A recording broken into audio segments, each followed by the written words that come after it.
هذا كوفي لو جيت أيام دنيا جوجيني هذيك جيتكين لقو ودي جميلاني دي جهنم لقيو هذا آخر جهتو nimankii janno kacay warbay jirini shalay afarta gedan oran jiray iyo gololadaydii dhe garbadan ka soo horin jiray godolna qaygii dhe masfac gaw yiraahda iyo rasaas ginidhigteedii dhe gulaamo roob daahaya iyo gababaxdiisii dhe gululaciya may la isku daray galangalkoodii dhe unka guguguclayn iyo hilaac galalacdiisii dhe gal xareedada soo gabraday gal iyo duufaan dhe bad gariirtay mawjada gurxamay gacamadii ay shir la gooyay waayeel gab yiri garangartiisii dhe xarir lagu gamaamada hayo gole firaasheed xaajada ninkii garanaya iyo gigiyo sheegeed inuu halganka inta la eg oo qayb yani ilaa beledweyne ilaa ayl ilaa hadii galbari buuro badda maakhirka hoos ah ilaa hadii la kuuriyo afaafka burco ilaa qorxay iyo hadii tigsiga inta u dhaxaysa inuu xukumo oo daraawish xukunta sidee ku dhacday ingiriiska ka jawaabay taas waxay yiraahdeen idinku badaasaati maski ku jiray ingiriis waa maska idinkuna u badaasaati ku jiro balse idin kala saaraya sheega nin kamida waftiga dhalinyarada bud la booday isku burburi badiyo maskide saas buu jisu hasaas isku burburinaya hadii kala iska saar bahalka wuxuu ahaa nin mujaahida oo xaniya cadda oo gaalay iyo cawaankeed wadanka ka hiray dhulkeena ka hiray nin darwiisha oo hadii la ku roon yahay baan u sheegay gabagaas waxaan iri nin hadii la ku roon yahay ingiriis ah arkado wuxuu yiri waa gabay bahalnimo iyo aadamanimadu ku yartahay oo bahalnimo ka muuqato qof meeyda in sidaas looga hadlaana sayidku waa ku qaldanaa waxayna muujinaysaa inuu ahaa hadii la ku roon yahay dhigyacab ninkii darwiishka ahaa markaan intaa u sheegay wuxuu yiri wax ma ku tiri adigu burco iyo beer maxaa ka soo doontay oo ku keenay kuma oran baa hal madow higaad iyo quraan ha iyo wow reeban hanadnimo iyo hooyaala gabay heella iyo maaso nin kasta naftiisa ha hafrehoodo aniga leebu kina adeegiisii markii la yiri dhulka Soomaalida inta badan xukun Ingiriiska iyo Talyaaniga u soo jeediyeen wuxuu yiri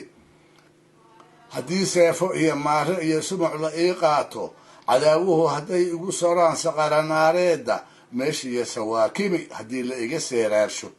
sakadii cadmeediya haddii saaxil la igeeyo faranjiga la saayiro haddii la igu soo yaansho samci maayo sawdaan ahayn siinka looxa ah rabba deeqle rooba qabow ruqa abaar baale bad baareen la arba ridamar horis faras baale janna ruga raxmaan baa baryale raacis nabi baale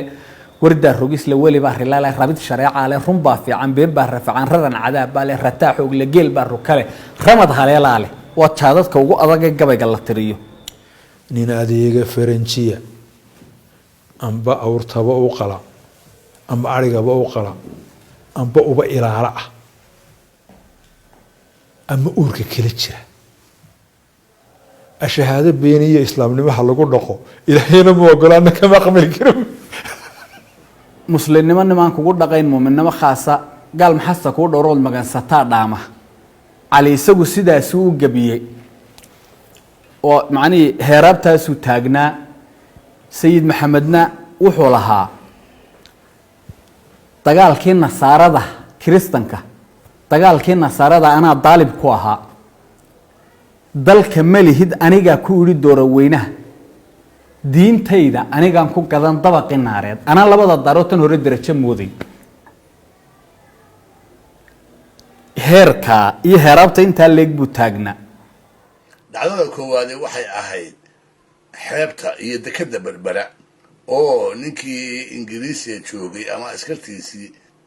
ay sayidka weydiiyeen inuu cashuur bixiyo alaabtii uu watay oo xajka kala yimid markaasna uu yaabay oo yiri adiga waxaad ku tiraahdaa ninka ingiriis yaa adiga cashuur ka qaaday markaad soo degtay markaan daraawishtaha ayuu sayidku oran jiray buu yiri anigu gacanta ilaahay baan ku jiraay bal cidda igala baxda iyaan eegaya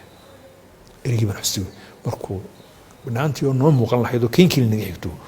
u gaarkii inaga celiya meesha in ereyga xusuustay buu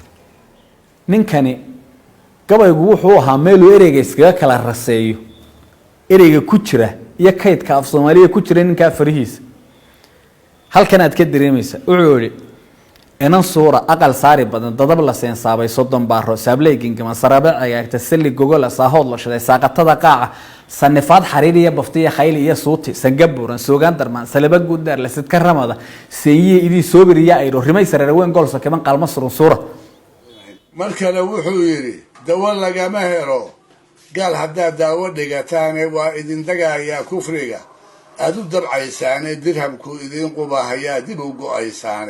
marka hore dabku idin ka dhigi dumar sidiisii marka xigana daabaqada yu idin dareensiine marka xiga dalku idin ku oran duuyo dhaabsada marka xiga dushu idin ka rari sida dameeraade marsa hadaan dushii adari iyo iimay dacal dhaafay maxaad igaga digataan baruusiin la soo dagi gabayga taxdaasi waxay ka mid tahay u dambeysay waxay ka mid ahayd gabayga la yiraahdo dardaaran ee uu sayidku ku dardaarmay waana gabayadiisa kuwii ugu dambeeyay midkood hadduusan ahaynba kii u dambeeyay dee taariikh ninka gumaysi la dagaalamay ku soo dulo cadowga ninkaas ma taariikhda ku geli karo taalla iyo xusiyo iyo qiimeyn mudan laakiin gumaysiga uu adeegay oo dabadhiil fu ahaa oo kaba qaad u ahaa oo dalkiisa iyo dadkiisa ku burburinayay maxaa qiimo bulshada dhexdeeda ku leeyahay tima cadde wuxuu yiri sayidkii taleex degay markay turuntureynaysa hadday taabacaan maalintii tani ma joogteen buu oo gaalku inaguma maceeysteen